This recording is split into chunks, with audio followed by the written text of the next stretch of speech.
L'espérance de vie augmente dans les pays occidentaux, mais hélas, les conditions de la vie moderne provoquent les maladies.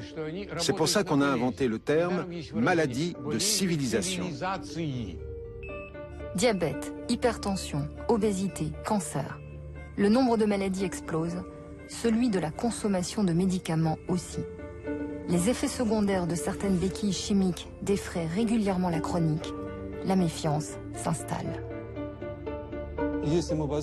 Si on parle du traitement par médicaments, je peux dire que nous sommes aujourd'hui dans une impasse.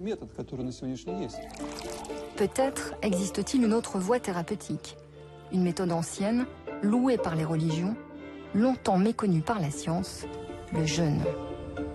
Depuis un demi-siècle, en Russie, en Allemagne ou aux États-Unis, des médecins et des biologistes explorent cette piste.